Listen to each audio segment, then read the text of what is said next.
लक्ष्मी जी को एक बार बड़ा अभिमान हुआ। गंभीरता से सुनना। लक्ष्मी जी को एक बार बड़ा अभिमान हुआ। लक्ष्मी जी ने आकर के विष्णु जी से कहा, स्वामी इस संसार में जो पूजा हो रही है तुम्हारी भी, वो मेरे कारण से हो रही है। मैं अगर न होती तो तुम्हें कौन पूछता? जरा सोच कर देखो भगवान, मैं होती हूं तो संपन्नता होती है।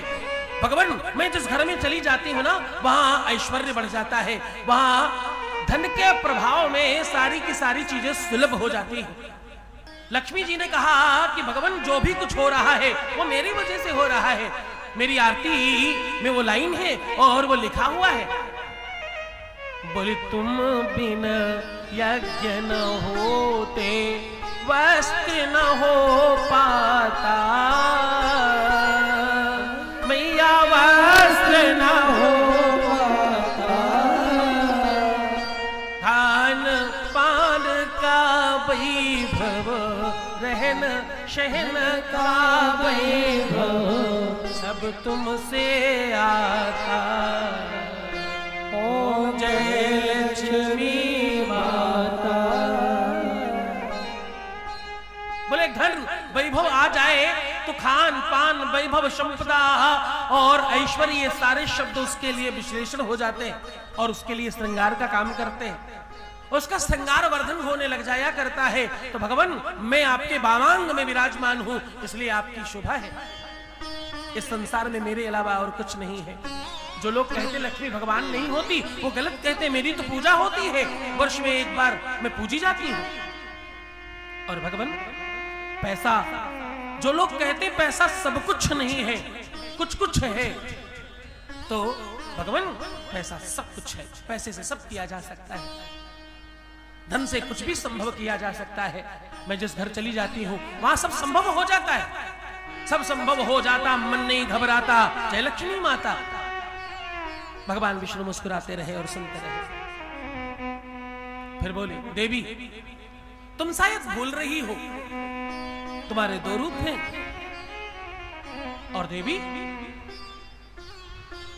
ध्यान रखना, जिस भी सधवा स्त्री के जीवन में संतान नहीं होती, उस स्त्री को किसी भी मंगल कार्य में प्रवेश नहीं दिया जाता इस संसार में। और देवी तुम्हारे दो स्वरूप हैं, एक सधवा लक्ष्मी और एक अधवा लक्ष्मी। एक वो लक्ष्मी है जो सगुणा है और एक वो लक्ष्मी है जिसमें निर्गुणा है, कुछ गुण नहीं है। एक वो लक्ष्मी है जो शुद्ध लक्ष्मी और महालक्ष्मी कहलाती है, दूसरी वो लक्ष्मी है जो अहोगति लक्ष्मी है, जो नीचे गिराती है। एक वो लक्ष्मी है जो दान धर्म यज्ञ कराती है, एक वो लक्ष्मी है जो मदांत करती है और दुर्व्यसन करवाती है। देवी कितने घर बर्बाद हो रहे हैं तुम्हारी वजह से। देवी भूल मत जाना, स्त्रियों का श्राप है तुम्हारे लिए कि तुम कभी भी मां नहीं बन सकती। स्त्रियों का श्राप है तुम्हारे ऊपर कि तुम कभी भी अपने पति के साथ पूजी नहीं जाओगी। ये सब तुम भूल कैसे सकती हो? कितनी सारी स्त्रियां तुम्हारी वजह से परेशान और दुखी हैं, उनके पति उनसे दूर हो रहे हैं, कारण तुम होती हो बीच में। देवी तुम अपने श्राप को भूल नहीं सकती। और सबसे बड़ी बात देवी ध्यान रखना, जब तक मातृत्व सुख प्राप्त न हो जाए तब तक मोक्ष भी नहीं मिलता। और एक बात कहूं, पति परायणता और पति का संपूर्ण सुख, दाम्पत्य जीवन में संपूर्णता, ये सब सारी की सारी तब चीजें बोली जाती हैं जब एक स्त्री मातृत्व सुख प्राप्त कर ले। अनेकों प्रकार से विष्णु ने खूब फटकार लगाई, लक्ष्मी रोने लग गई। लक्ष्मी के आंखों से अश्रुपात हो रहे हैं और वो भगवान विष्णु को मना रही हैं। आपने कभी भी लक्ष्मी को भगवान विष्णु के पास कुछ और काम करते हुए देखा नहीं होगा, वो हमेशा पैर दबा रही हैं। तभी से ये परंपरा बनी है, जब भी हम किसी को मनाना चाहें तो उसके पैर दबा करके आनंद से उसको प्रणाम करें, तो इससे वो जल्दी प्रसन्न हो जाते हैं। भगवान विष्णु को प्रसन्न करने के लिए माता लक्ष्मी पाद दबा रही हैं, पैर दबा रही हैं और बारंबार प्रणाम कर रही हैं। लेकिन भगवान विष्णु कालांतर तक शांत रहे। भगवान विष्णु को बारंबार प्रणाम किया, बड़ा नमन वंदन किया।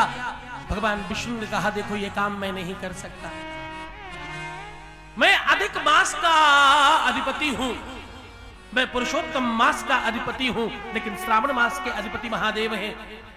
अगर कृपा की बरसात चाहिए, यदि करुणा का आशीष चाहिए, करुणा की बूंदें तुम्हारे शीश पर गिरे, ऐसा चाहती हो तो महादेव की शरण में जाओ, महादेव इसका हल निकाल सकते हैं। भाभी उमेट सकई त्रिपुरारी, कर्म इतना हो जाए कि बस परमात्मा तुम पर कृपा कर जाए, ऐसी कुछ कृपा हो तुम्हारे ऊपर। एक बात कहूं, माता लक्ष्मी की ये बात तुम सबके जहन में और विवेक में अंदर जानी चाहिए। कभी भी किसी भी रूप में बहुत अभिमानजनक शब्द अपने पतियों के सामने नहीं बोलना चाहिए, अन्यथा जीवन में बड़े अभाव का दर्शन करना पड़ता है। ऐसा मूलभूत इसका आधार है और उसका दर्शन है।